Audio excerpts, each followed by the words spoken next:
O Fábio, primeiro é um prazer voltar a falar consigo. Eu queria saber das investigações. Vai haver uma comissão na Câmara Distrital para tratar especificamente do caso Márcia, porque nós estamos falando em várias investigações.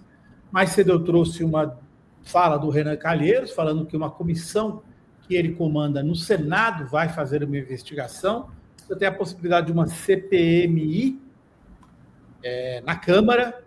Você acha que esses esforços são válidos? Qual é o foco nesse momento? Porque é um escândalo gigantesco. Obviamente, você está mais preocupado com o Ibanez, que eu acho que é o grande envolvido nesse escândalo, mas há outros, não? Sim, há muitos envolvidos nesse processo. É um escândalo monumental mesmo. Então, num escândalo que tem tantos tentáculos assim, sempre é muito difícil você estabelecer as conexões e você investigar. Porque me parece que tem muita gente poderosa que manteve relações com os operadores desse escândalo em várias frentes. Eu tenho ouvido muita gente falando, eu falei semana passada, né, ouvi o Celso Rocha de Barros falando também, outros, falta direita nas manchetes.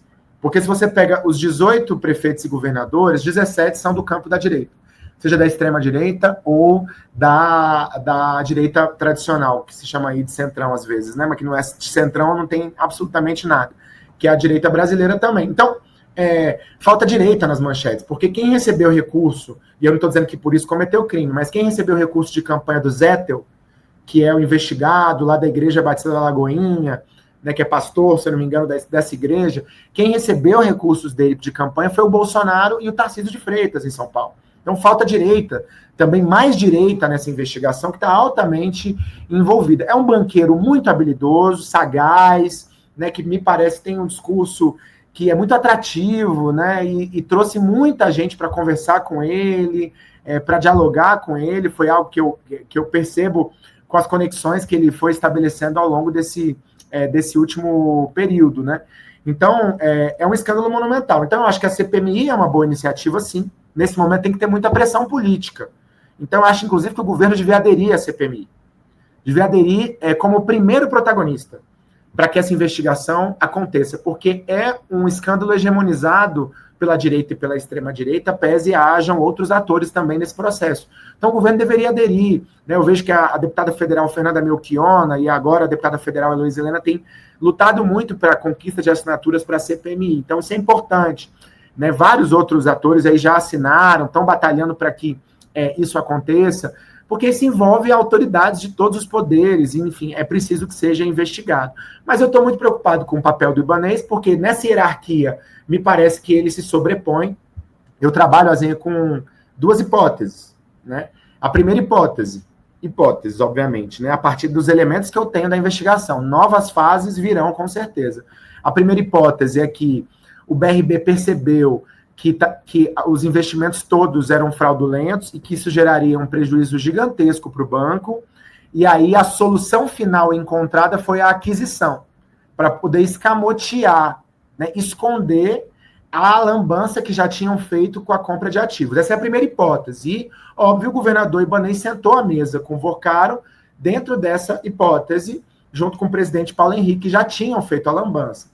A segunda hipótese é que o governador Ibanez e o ex-presidente Paulo Henrique do BRB, eles foram parte de uma solução final para o problema, arquitetos de uma solução final, que, na verdade, envolvia outros atores da República, e que o BRB seria utilizado como bode expiatório para pagar a conta. Essas duas hipóteses não são necessariamente excludentes, mas são duas hipóteses que a gente precisa levar em conta, né? Por último, eu acho que é importante a gente também considerar, no caso do governador Ibanez, que se ele não sabia da história e se envolveu de forma tão pessoal na questão da compra, na pressão à Câmara Legislativa, como advogado da compra do Banco Master, e ele não sabia do cometimento de crime, isso, para mim, é uma demonstração de incompetência e incapacidade de gerir o governo do Distrito Federal, especialmente na influência ao banco. Então, ele é parte do problema e ele não tem condições morais de ser parte da solução do problema. Né? Isso está evidente. Então, assim, no melhor cenário, que eu não acredito, não tendo havido o cometimento de crime, também tem responsabilidade. tem responsabilidade porque ele é o gestor público do Distrito Federal que gerou um tamanho dano para a população do DF com o nosso banco de fomento hoje numa crise tão grande como ela enfrenta hoje. Então, são vários elementos colocados ali. E é importante que haja muita pressão também, porque a gente precisa que haja uma investigação e que o Supremo Tribunal Federal, nesse momento, o relator é o ministro Dias Toffoli, tenha uma apuração rigorosa.